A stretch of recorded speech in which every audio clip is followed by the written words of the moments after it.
Yun. Doble init ng katawan pagkasuot niya yung medalyon lahat tag-araw, tag-init.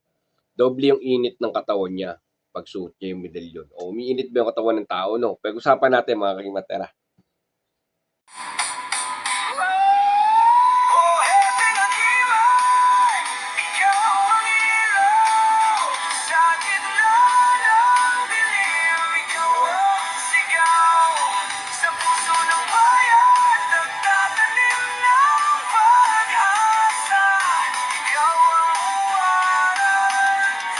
Walang katulad.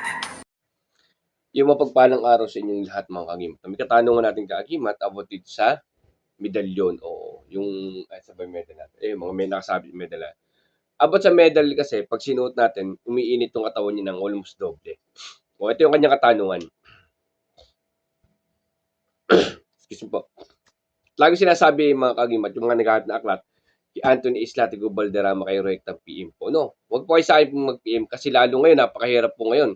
At maraming mga lumalabas na PDF tsaka mga aklat na nagbebenta na minamali at tsaka mali talaga. At mga haka-haka yung nakalagay. Kawawa naman po yung makakakuha ng aklat na ganun, no?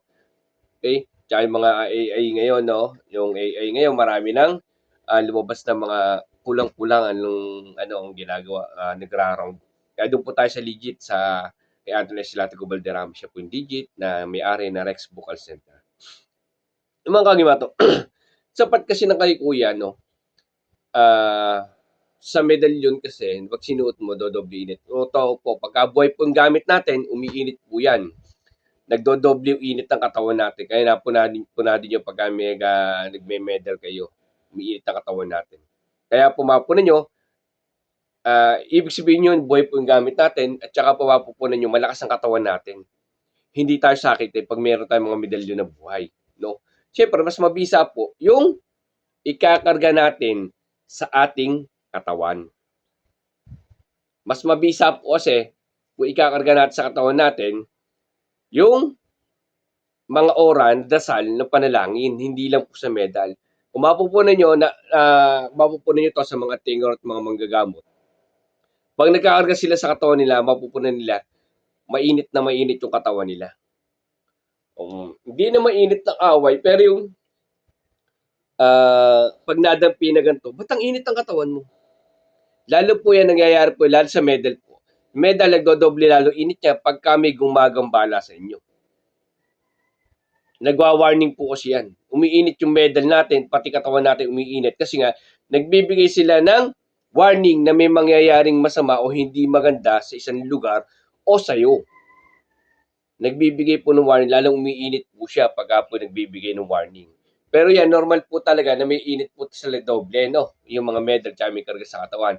Pero mas lalong umiinit siya, yung init na hindi mo parang nakakapasok, pag may gumagambala sa'yo o nagwa-warning yung medal mo o mga gabay mo, wina-warning ka, mag-ingat ka, o may ganito, may ganyan. Parang may sinasabi sila, hindi lang sila makapagsalita, pero sa pamamagitan ng pag-iinit ng mga medal, nagpaparamdam sila. Yung tanong ni Kuya, normal po yan, yung umiinit ng almost doble.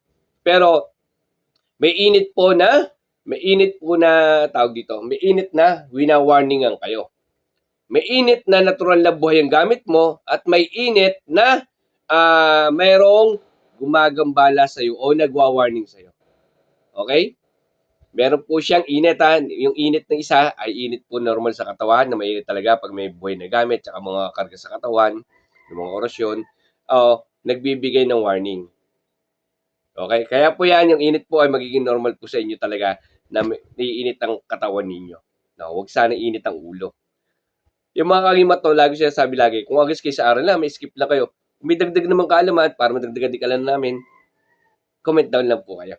No, masarap po kasi yung kakapalit tayo ng kuro-kuro kaysa nagtatalo-talo tayo. Lagi nasa puso po ang tunay na agimat.